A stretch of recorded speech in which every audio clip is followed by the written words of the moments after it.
UP police ने एक ऐसे रैकेट का भंडाफोड़ किया है जिसमें फंसे हैं सीआरपीएफ के वर्दी वाले। राज्य पुलिस की एसटीएफ ने जब अलग अलग जगहों पर छापे मारे तो उसके भी होश उड़ गए। इन छापों में खुलासा ये हुआ कि सीआरपीएफ के जवान कर रहे हैं कारतूसों और हथियारों की कालाबाजारी। पुलिस ने इस आरोप में राज्य से आधा दर्जन जवानों को गिरफ्तार किया है। अब पुलिस को शक है कि इस कालाबाजारी में कोई बड़ा हाथ है। शायद ये पहला मौका है कि इतनी मात्रा में, भारी मात्रा में ये आर्म्स कारतूस ये बरामद हुए हैं। पुलिस की माने तो इस रैकेट का सरगना सीआरपीएफ का एक रिटायर्ड एसआई है और उसी के कहने पर सीआरपीएफ जवानों ने गद्दारी का काम किया है। पुलिस ने इस मामले में रामपुर, मुरादाबाद और झांसी से गिरफ्तारी की है। पुलिस का दावा है कि अभी और भी रेड हो रहे हैं और इस मामले में कई गिरफ्तारी और भी संभव है। लखनऊ से अनूप श्रीवास्तव के साथ आज तक ब्यूरो।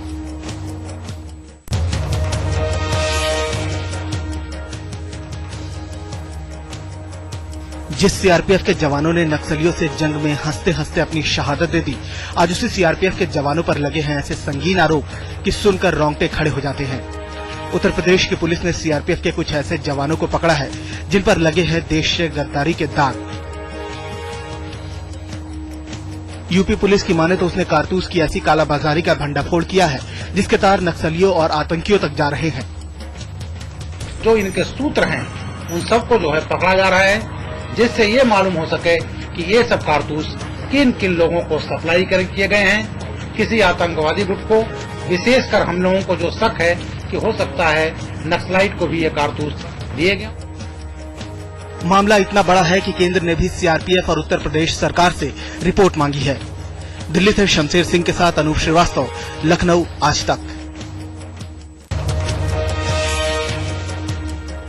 दंतेवाड़ा नक्सली हमले से हिली हुई केंद्र सरकार अब इस समस्या से निपटने का नया तरीका ढूंढ रही है। इसी सिलसिले में केंद्रीय गृह मंत्रालय ने इस मुद्दे पर एक अहम बैठक बुलाई। बैठक में ये फैसला लिया गया कि अब ग्रीन हंट जैसी दमनकारी नीतियों की जगह लोगों को विकास में शामिल करके नक्सल को खत्म किया जाए। जो मेंबर्स ऑफ पार्लियामेंट के हमारे जो डेवलपमेंट स्कीम्स के बारे में प्लानिंग कमीशन ने एक प्रेजेंटेशन किया था और उसके बाद एमपी उनके क्षेत्र में जो प्रॉब्लम्स थे उनके बारे में डिटेल्स दिए थे।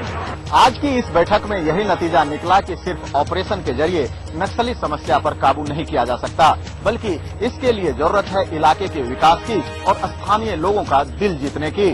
चलिए देर से ही सही सरकार को ये बात समझ में तो आए। कैमरामैन अश्विनी हेलन के साथ शमशेर सिंह, दिल्ली, आज तक। अपने घर के बाहर जनता के साथ बदसलूकी पर उतर आए ये जनाब दिल्ली में कांग्रेस के विधायक नरेंद्र नाथ हैं। शाहदरा इलाके से चुने गए विधायक दिल्ली सरकार में शिक्षा मंत्री भी रह चुके हैं। लेकिन इससे पहले कि हम आपको पूरा माजरा बता दें, देखिए किस तरह से ये अपनी शर्ट उतारकर जनता पर आग बबूला हो रहे हैं। इलाके की जनता पिछले 1.5 महीने से बूंद बूंद पानी को तरस रही है और स्थानीय लोग इसी की शिकायत लेकर विधायक महोदय के घर पहुंचे थे। नरेंद्र डॉक्टर ने सीधे धक्का दे करके माँ बहन की गाली दी है। स्थानीय लोगों की माने तो विधायक ने लोगों के साथ बदसलूकी की और उनके साथ गाली गलौज भी की। और तो और घटना के फौरन बाद विधायक ने पुलिस भी बुला ली। मेरी बात सुनिए, मैं आपसे इस बारे में कुछ नहीं कहना चाहता। पानी की समस्या है, पानी की समस्या है, इसके बारे में मैं कुछ नहीं कहना चाहता। मैंने उनको समझा दिया ऑलरेडी। सवाल है कि इलाके की जनता से बिजली, पानी और बेहतर सड़क देने का वादा करने वाले विधायक अगर उनकी गुहार नहीं सुनेंगे तो फिर जनता अपनी शिकायत लेकर कहां जाएगी। दिल्ली से पारुल भाटी के साथ आज तक ब्यूरो।